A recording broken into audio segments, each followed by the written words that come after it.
State sentinel में आपका स्वागत। मैं हूं रविंद्र सिंह। आपको याद होगा कल एक ठग की दास्तान आपको सुनाई थी। एक ठग जम्मू में घूम रहा है, 55,000 रुपये ले उड़ा राकेश गुप्ता के।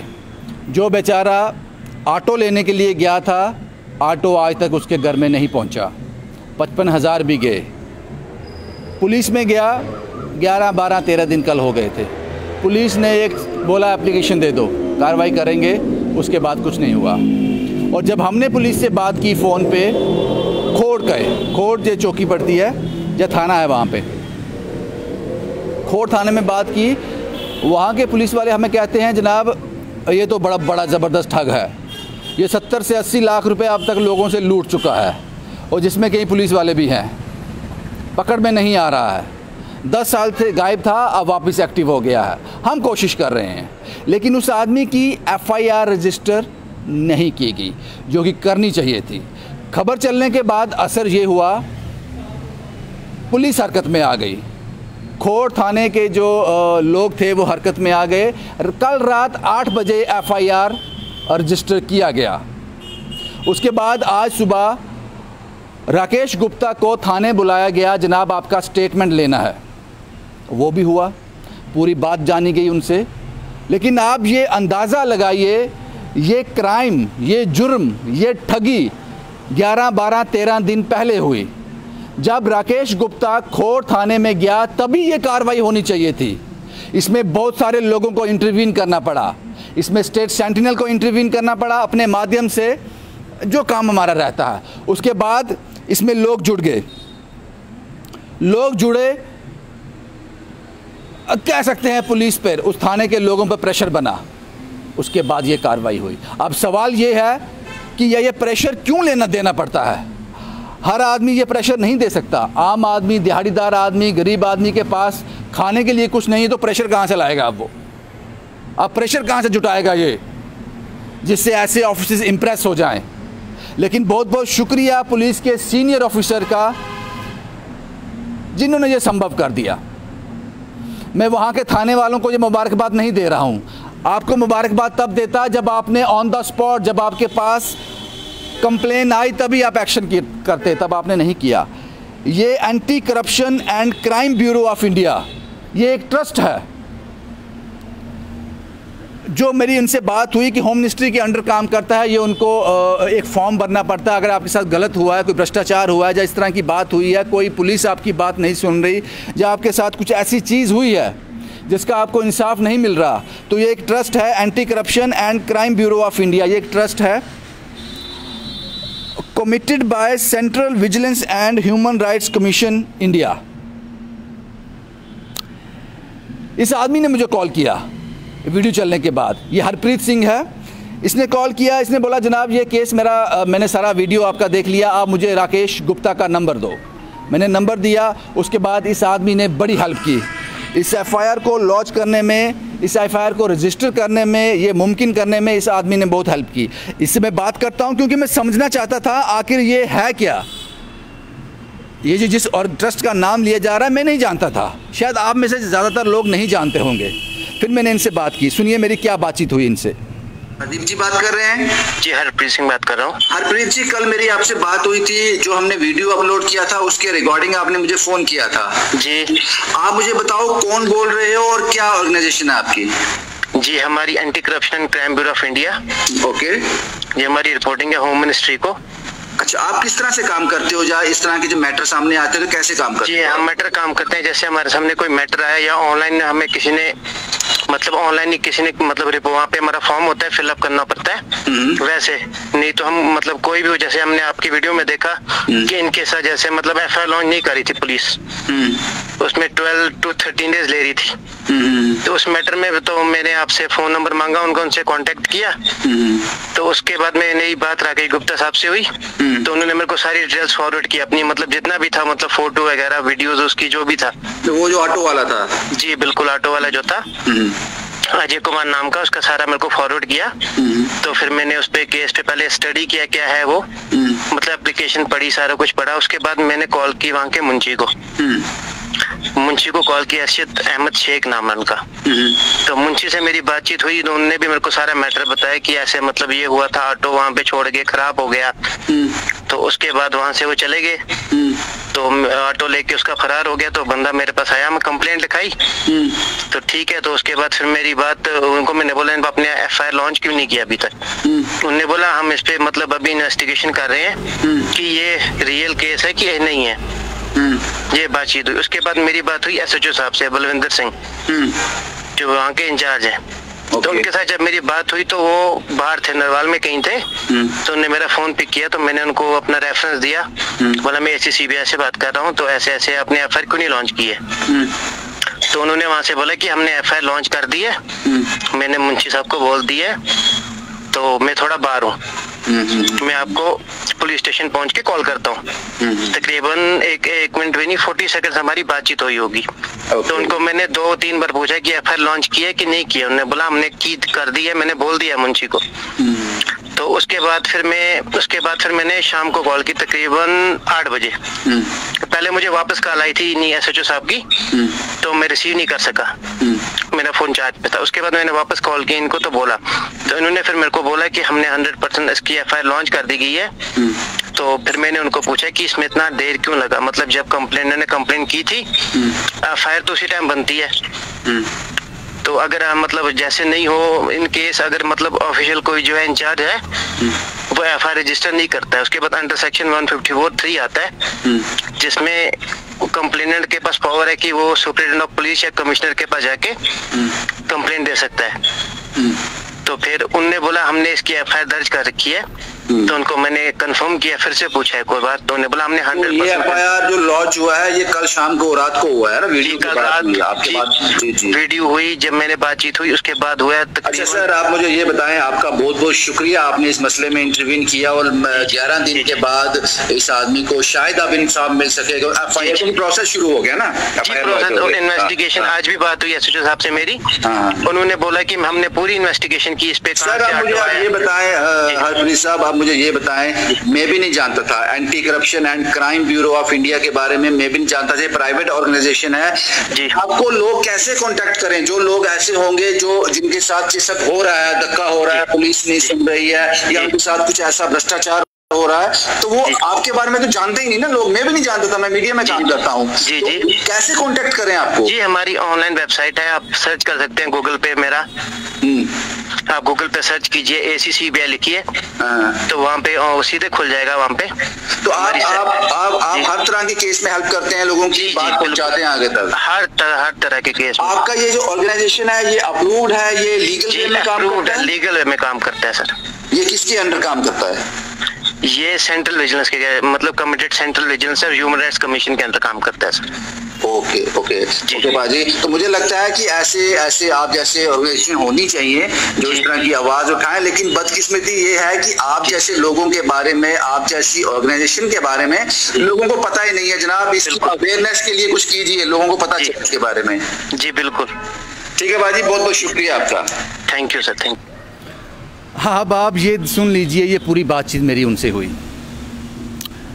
फाइनली राकेश गुप्ता को इंसाफ मिलने का जो सिलसिला था उसकी शुरुआत हो गई। जो एक इदारा था, यहाँ से इंसाफ की उम्मीद थी, क्योंकि हमारे साथ कुछ भी हो जाएगा, कुछ भी हो जाएगा। अब मैं यहाँ पे खड़ा हूँ, मेरे साथ कुछ मिस हैपनिंग हो सकती है, सबसे पहले मेरे माइंड में आएगा मुझे पुलिस स्टेशन जाना है, मुझे पुलिस को बताना है। जनाब आप पे लोग बड़ा ट्रस्ट करते हैं, यकीन करते हैं, आप एक बड़ा रिस्पेक्ट रखते हो समाज में, आपके बिना चलना मुश्किल है। अब आप मुझे ये बताइए, 11-12 दिन के बाद आपने इन्वेस्टिगेशन शुरू की, FIR लॉन्च किया, पहले दिन क्यों नहीं? इस पर मैं बताऊंगा आपको क्या कारण हो सकते हैं, क्यों नहीं किया वो भी बताऊंगा आप। मेरे साथ राकेश गुप्ता जी हैं। ये आदमी ने ज़िंदगी भर की कमाई 55,000 रुपये में ऑटो ख़रीदा, वो सारी कहानी आपको पता है जो मैंने कल आपको बताई थी। जनाब वीडियो चलने के बाद क्या हुआ? FIR लॉन्च हो गया, रजिस्टर हो गया, कैसे पता चला आपको? हाँ जी सर, FIR लॉन्च कर दिया उन्होंने कल 8 बजे। सर पहले मैं आपके पास आया जब आपने वीडियो डाली, उसके बाद 8 बजे FIR लॉन्च की उन्होंने। फिर उन्होंने मुझे फ़ोन किया मुंशी साहब ने, उन्होंने बोला कि राकेश कल आप 11 बजे आ जाना, स्टेटमेंट लेनी है आपकी। मैंने कहा सर ठीक है। आज मैं सुबह 11 बजे? हाँ आज हाँ बिल्कुल। और आज सर मैं उधर 11 बजे तो नहीं पहुंच पाया, बारिश लगी थी सर। मैं पहुंचा कोई उधर 1-2 बजे पहुंचा। वो उन्होंने मेरी स्टेटमेंट ली और उन्होंने बोला कि कहाँ से आपने ऑटो लिया। मैंने वो जगह दिखाई, उन्होंने एक बंदा भेजा था मेरे साथ और वहाँ पे उन्होंने सारा देखा। फिर वहाँ पे जो बंदा जिससे ऑटो लिया था उससे अच्छा, पुलिस का एक आदमी आज आपके साथ गया, उस स्पॉट पे गया? हाँ से वो ऑटो आपको लेके गया था? जी बिल्कुल बिल्कुल सर, जहाँ से हमने ऑटो लिया था, मैंने ऑटो लिया था। फिर उधर से हम ओके आ गए और उन्होंने स्टेटमेंट ली। उन्होंने बोला, SHO साहब ने बोला आपको ऑटो मिल जाएगा, कोई बात नहीं आप जाओ। अब फिर मैं सर आ गया वहाँ से और उसके बाद अब उन्होंने कुछ बोला नहीं है, मगर ये चीज़ ज़रूर बोली है कि आपको ऑटो मीडिया वाले ने थोड़ी ढूंढ के देना है। अच्छा, हाँ ये सर उन्होंने ये बात बोली है। मैं कोई बात नहीं, ऑटो मिल जाएगा, मिल जाएगा ऑटो। अच्छे लोग, बलविंदर साहब अच्छे इंसान होंगे, इसलिए उन्होंने FIR आपका रजिस्टर कर लिया। हाँ सर, वो सर हाँ बिल्कुल बिल्कुल सर, बिल्कुल सर। अच्छा, अब आप खुश हो कि कम से कम? नहीं सर, अभी मैं खुश नहीं हूँ, अभी नहीं, अभी शुरुआत हुई है। अब मेरा ऑटो मिलता है, फिर जाके मुझे इंसाफ मिलेगा, फिर मैं खुश होऊंगा कि नहीं वाकया मेरी उन्होंने मदद की है। ये तो आपके माध्यम से सर सब कुछ हो रहा है। अगर वो इतने होते अगर हम किसी बंदे की मदद करें, मैं तो सर हार थक के उनके पास गया था। अगर आपके पास नहीं पहुंचता तो मुझे पक्का 100% भरोसा है कि वो कभी भी मेरी FIR नहीं काटते। जैसे ही वीडियो आपने डाली उसके बाद लोगों ने देखा, फिर जाके उन्होंने मेरी FIR 8 बजे कल रात को काटी। सर ऐसे मुझे बोलते थे कि आपकी FIR नहीं कटेगी, वो बंदा सामने आएगा तब आपकी FIR कटेगी। सर फिर कैसे कट गई सर FIR? पहले जो जिसने जुर्म किया है उसको पकड़ना है, उसके बाद हाँ फिर ये नया कानून बना होगा कोई इसके बारे हाँ में सर ये बोलते हैं सर। वो ये मुंशी साहब ने मुझे बोला था, ये चीज़ मुझे बोली थी। फिर उसके बाद तो उन्होंने आज, मुंशी साहब का नाम क्या है? उनका नाम है अरशाद अहमद शेख। अच्छा, हाँ उनका नाम। आज तो वो सर वहाँ पे नहीं थे। ये वही है कल जिन्होंने मुझे फ़ोन पे बात जी जी जी बिल्कुल सर वही थे। हाँ मैं उन्हीं की बात कर रहा हूँ, अरशाद अहमद शेख उनका नाम है। तो बस उन्होंने मैंने उनको आज 14 दिन हो गए हैं। 14 दिन में कंटिन्यू लगातार उनसे बात करता था। कोई उम्मीद नहीं थी सर मुझे, अगर आपके पास नहीं आता। राकेश जी पुलिस पर विश्वास रखें, क्योंकि पुलिस सिर्फ खोड़ थाने में नहीं है, ये बहुत बड़ा इदारा है। आपकी FIR लॉज हमारी वजह से नहीं हुई है। आपको जो इंसाफ मिलेगा हमारी वजह से नहीं मिलेगा, वो उन लोगों की वजह से मिलेगा जो पुलिस के बड़े अधिकारी हैं। सारी दुनिया एक जैसी नहीं है सर। तभी ये इंस्टीट्यूशन चल रहा है कि यहाँ 1% लोग हो सकते हैं ऐसे, लेकिन 99% जो लोग हैं वो अच्छे हैं, ईमानदार हैं, वो लोगों की तकलीफ़ को समझते हैं। इसलिए पुलिस पर अपना जो विश्वास है वो कभी डगमगाने मत देना, आपकी हेल्प हो जाएगी। अब प्रोसेस शुरू हो गया है, कुछ कहना चाहते हो? और सर मैं ये कहना चाहता हूँ, आपकी बात बिल्कुल ठीक है, हमें इनके ऊपर भरोसा करना चाहिए। मगर सर मेरे साथ फ्रॉड हुआ। अगर सर मैं कौन सा कोई शाहूकार था, मैं भी एक गरीब बंदा था। अगर मैं अमीर होता मैं 55,000 का ऑटो लेने नहीं जाता सर। मैं ऑटो लेने गया सर, मेरे साथ फ्रॉड हो गया। मैं इनके पास रोता जाता हूँ, मैं बोलता हूँ सर मेरे साथ ऐसा हो गया। मगर अब उल्टा आगे से बंदे डांटते हैं मुझे, कहते हैं कि तूने हमें पूछ के ऑटो लिया था, ऐसे बोलते हैं। कोई कुछ बोलता है सर, मगर कुछ नहीं हुआ सर। अगर चलो मेरे साथ अगर वो अच्छा बिहेव करते, मुझे ऑटो ढूंढ के दे देते, मैं मानता, मुझे विश्वास होता कि बाकिया पुलिस है।